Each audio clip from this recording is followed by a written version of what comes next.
Ahead of his brand launching, James Charles decided to sit down with Cosmo for an interview, and they really got into it, talking about his online journey, cancellation, boys, all of it, and it's really messy. I'm honestly super surprised that James is even talking about this, but at the same time, with his brand launch around the corner, of course he's going to be doing press in order to try to get his name out there to sell this dang product. But this article that came out was titled "James Charles would like to be uncanceled, please," which kind of says it all. In this, James said that he didn't want to mope around and make this some pity party for himself about how he was canceled and things like that. They jumped right into the thick of the controversy with James, saying that it's his fault for his own reputation, but he's no pedo or groomer or predator, but he admits that he made a big mistake. Later in the article, they mention how not too long ago, James was called out by several boys who accused him of inappropriate behavior. They noted that Def Noodles had a Twitter thread at the time that kept track of people who had come out to accuse James. James said that Def Noodles didn't fact check every accusation out there, saying the source of where the list came from was not doing any sort of research, no fact checking. Some of the screenshots depicted consensual conversations between adults. He says others were completely fake and never even happened. The article also added, Cosmopolitan reached out to several people who said they were minors at the time of their exchange with Charles. One asked if we would be willing to pay and did not reply again when told our publication does not compensate sources for interviews. But another former accuser wrote back via Instagram DM with a new revelation. He had said he already privately apologized to Charles a few months ago for telling him I was 18 a few years ago and the TikTok I made that blew up the situation. When asked to elaborate, the person did not reply. Charles' team says someone did message Charles this spring admitting he lied about his age. Later, James admits that he understands the power imbalance at play in his interactions online and says he should have verified everyone's ages and been more sensitive to how his fame could color the way others responded to him, admitting that he did F up. But in reference to people referring to him as a groomer, he says, I feel like that word is a very popular buzzword right now, especially in politics and stuff, but the actual meaning of it has been so misconstrued. Referring to the first allegation against him, he adds, the conversation lasted 1 hour. I don't know this person. I've never met this person. Nothing happened between me and this actual person. So to use that word is so categorically incorrect. And something I don't think that James has ever said before, but he admitted in this interview that because of everything that has come out about James and talking to minors and things like that, his younger brother actually stopped talking to him and they haven't spoken in 2 years. And this is really something I don't think that James has ever talked about before. I mean, it's something that is shocking to me because James does seem really close with his parents. He's always flying home. I mean, he recently did a video showing off his childhood home and he was talking about him and his brother and their memories and all this stuff.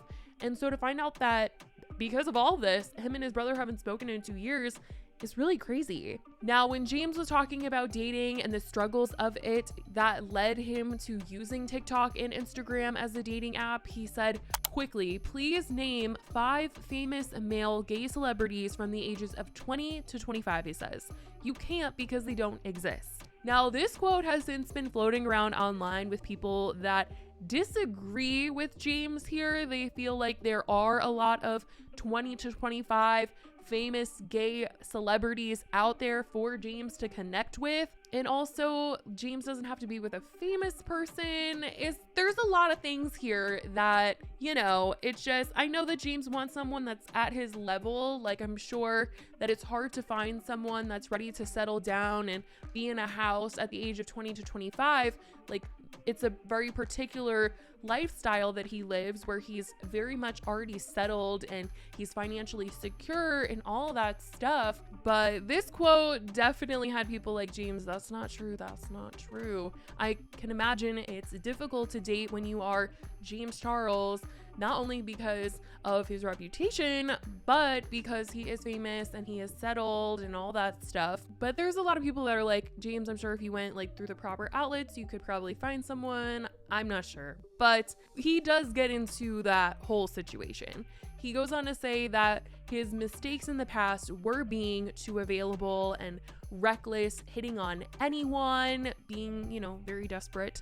And he says that his intentions were never to prey on minors. He just wanted a boyfriend, and he still just wants love, someone to care for him, but it's hard. And he was asked why he doesn't just use traditional dating apps like Hinge or Tinder and things like that, but he claims that he feels too exposed on apps like that, and people are just going to screenshot their messages and send them to their friends and put it online. And he says that he now requires people to send their IDs before talking to them romantically, whether it's in the DMs or things like that, and that he actually did catch someone who was 17 that tried to Photoshop their ID earlier this year and, try to say that they were 18 when they were not, and he clocked it, and he referenced himself as a club bouncer at this point because he has been asking for those IDs.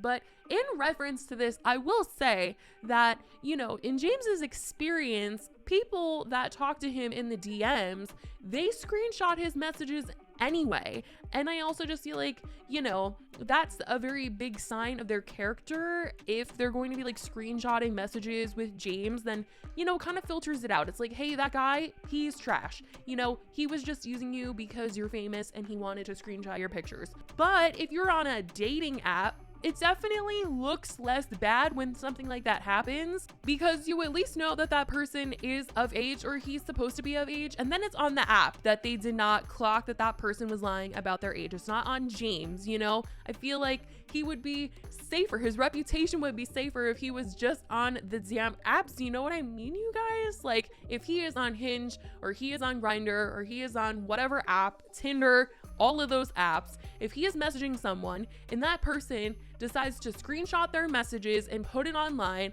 at least James knows that person is trash or whatever, and we all know that they were talking on a proper dating app.